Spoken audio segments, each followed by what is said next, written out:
Hello, আসসালামু আলাইকুম ও রহমতুল্লাহি ওয়া বারাকাতু। ওবায়দুল কাদের ওরফে কাউয়া স্পিকিং। কে বলছেন? Hello hello. আজকাল কাউয়া কাদেরকে খুঁজে পাওয়া যায় না। ওকে, সালামটা দিয়েই নেই। ওয়ালাইকুম আসসালাম ওয়া রাহমাতুল্লাহি ওয়া বারাকাতু। আমি প্রত্যেকটা ধর্মকেই সম্মান করি, তাই সালামের উত্তরও দিলাম সম্মান দিয়ে। আমি তোমাকে কিছু কথা বলবো ওবায়দুল কাদের, মন দিয়ে শোনো। বাবা না মানে পিনাকি ভট্টাচার্য, তোমার সাথে কথা বললেও ভয় লাগে ভাই। কথায় কথায় বাস দাও। তুমি আবার কেমন কথা বলতে চাও, পরে না জানি আমি এ বাসটা খাই। আরে রুকো যারা, একটু সবুর করো, বলতেছি তো।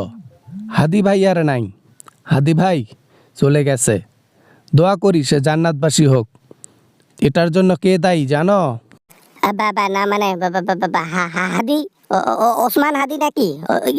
আমরা কিছু জানি না। আমরা নিজের জীবন বাঁচাতেই ব্যস্ত, এসব খেয়াল করার সময় আছে?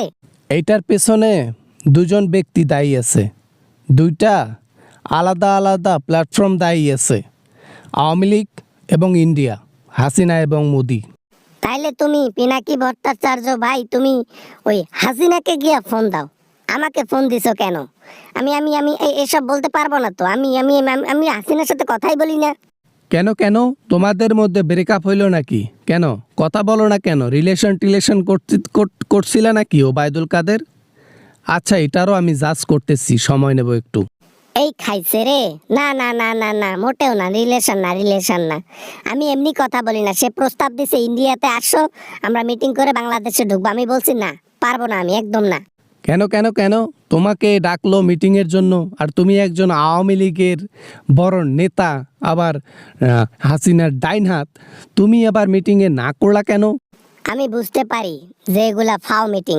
আমি জানি বাংলাদেশে গিয়ে কাজ হবে না, উল্টো ধরা খাইয়া জীবন দিয়ে দেব। কোনো রকমে পালাই আসছি, মরণের ভয় আছে, বুঝছো? ও আই সি, এখন আমি বুঝতে পেরেছি।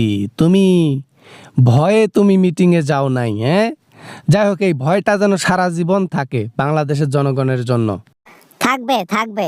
আমি বাংলাদেশের মানুষকে আগে ভয় পাইতাম না, বাট গণ অভ্যুত্থানে যে কাজটা করছে জনগণ, প্যান নষ্ট করে দিয়েছিলাম। হা হা হা হা হা হা। হাসাইলা। Okay fine. তো তুমি এখন তাহলে সঙ্গহারা হয়ে গেছো হাসিনার সাথে। ওদের বর্তমান প্ল্যান কি? দেশে আসবে নাকি না? দেশে যাইয়া লাভ আছে? আরো লাভ নাই তো। জনগণ একদিকে হা করে আছে, অন্যদিকে হাসিনা যায় কি করবে? ওই হাসিনা যদি যায় না, আর ফিরতে পারবে না, ওটা গাঙ্গে চলে যাবে। যাক বাবা কাউয়া কাদের, এতদিনে তোমার জ্ঞান হয়েছে।